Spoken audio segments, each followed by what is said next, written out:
جب قرآن و حدیث کو اسٹڈی کرنے کی کوشش کی تو پتہ چلا کہ ایک بھی نشانی قیامت کی، ایک بھی نشانی جو بتائی گئی ہے علامات صغریٰ وہ باقی نہیں ہے، ساری کی ساری ہو چکی ہیں۔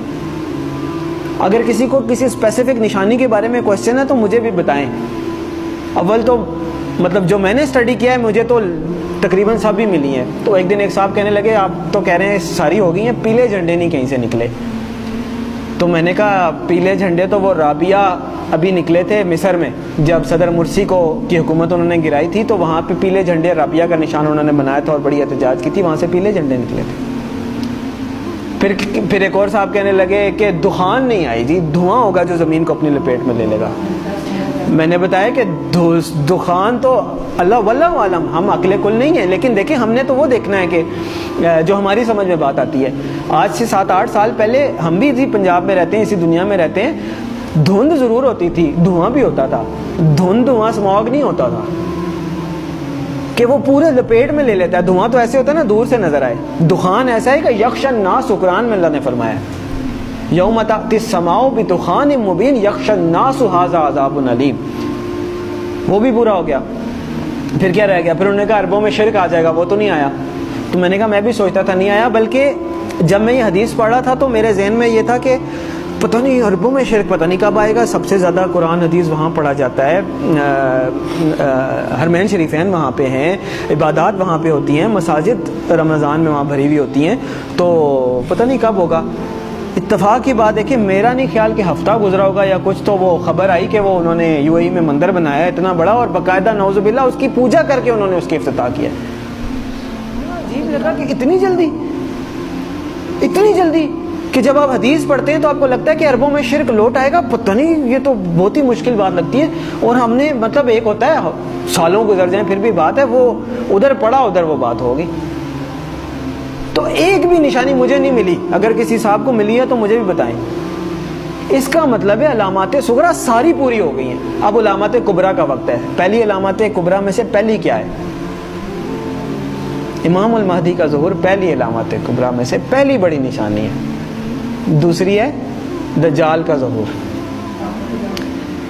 تیسری ہے حضرت عیسیٰ علیہ السلام کا حضرت عیسیٰ علیہ السلام کا آسمان سے آنا واپس، چوتھی ہے یاجوج ماجوج۔ 4 یہ نشانیاں ہیں قیامت کی علامات کبریٰ۔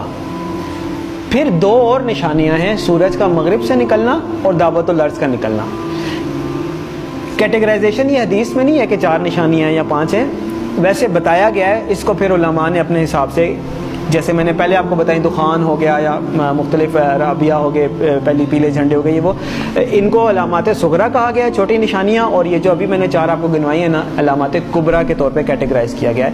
لیکن یہ جو باقی 2 ہیں میں ان کو علامات کبریٰ میں کیٹیگرائز نہیں کرتا، میری اپنی ایک کیٹیگرائزیشن ہے۔ کیوں؟ اس لیے کہ آپ صلی اللہ علیہ وسلم نے فرمایا کہ جب دعوت الارض نکل آئے یا سورج مغرب سے نکل آئے پھر کسی کی توبہ قبول نہیں ہے، جو ہے جیسے ہے ویسے ہے، کوئی نیک ہے بد ہے، کافر ہے مسلمان ہے پھر کسی کی توبہ قبول نہیں ہے۔ اس کا مطلب یہ ہے کہ یہ جو 2 نشانی ہیں یہ قیامت قائم ہونے کے واقعات ہیں، وہ تو ایک قسم کی قائم ہو گئی نا قیامت۔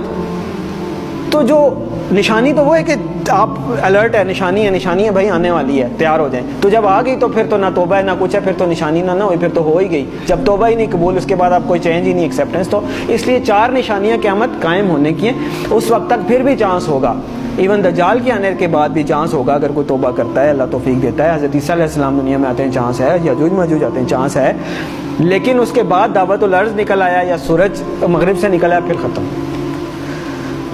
تو علامات صغریٰ ساری پوری ہو گئی، علامات کبریٰ کا وقت، اور علامات کبریٰ میں سب سے پہلے امام المہدی کا ظہور ہے۔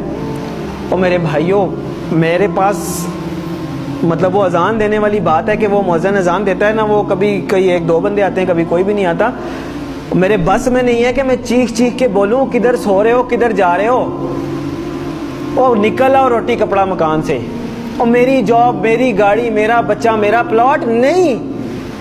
اور پتہ نہیں قیامت میں نے آپ لوگوں کو حدیث سنائی ہے، آنکھیں کھولیں، اور پتہ نہیں قیامت میں کتنے سال رہ گئے، شاید ہم پتہ نہیں اگلی جنریشن آئے بھی کہ نہ آئے۔ اور بعض لوگ کہتے ہیں پتہ نہیں پاگل ہے، سب کو ایسے لگتا تھا قیامت آنے والی ہے۔ نہیں، حدیث میں آپ صلی اللہ علیہ وسلم نے فرمایا کہ میں اللہ سے امید کرتا ہوں کہ میری امت کو آدھے دن کا وقت تو دے ہی دے گا اللہ تعالیٰ. تو صحابہ نے فرمایا آدھے دن سے کیا مراد ہے؟ تو آپ صلی اللہ علیہ وسلم نے فرمایا 500 سال. اور یہ قرآن سے بھی ثابت ہے کہ اللہ کے ہاں ایک دن ہمارے 1000 دنوں کے برابر ہوتا ہے. تو علامہ سیوطی بہت بڑے حدیث کے مفسر گزرے ہیں. لوگ کہتے ہیں آپ علامہ سیوطی کے اس پہ کیوں جا رہے ہیں؟ مطلب جو مفسرین گزر چکے ہیں حدیث کے انٹرپریٹیشن دے چکے ہیں, اب میں نے نہیں تو نہیں دینی, اللہ معاف کرے. تو علامہ سیوطی رحمۃ اللہ علیہ نے اس کی انٹرپریٹیشن میں لکھا ہے کہ اس کا مطلب ہے کہ ایک دن کے بعد 1.5 دن, یعنی کہ پچھلی امتوں کو کسی کو 1 دن ملا, کسی کو آدھا دن ملا, کسی اس طرح, یعنی کسی کی عمر 1000 سال ہوئی, کسی کی 500 سال, مختلف. تو انہوں نے اپنے حساب سے بتایا کہ اس کا مطلب ہے 1 دن کے بعد آدھا دن اس امت کے لیے. یعنی باقیوں کو اگر 1 دن ملا ہے تو اللہ تعالیٰ اس امت کو آدھا دن مزید دے دے گا, باقیوں سے زیادہ تھوڑی سی مہلت دے دے گا. تو 1500 سال ہجری. او بھائی کدھر بیٹھے ہیں ہم؟ 1443 ہی ہے نا. تو گنتی کا حساب لگا لیں, 60 سال پورے نہیں رہتے. میں نہیں کہہ رہا.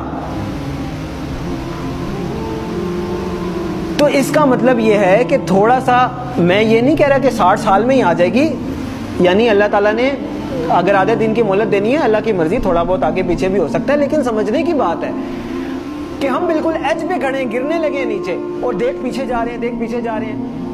وہ کہتے ہیں نا کہ سامان 100 برس کا پھل کی خبر نہیں.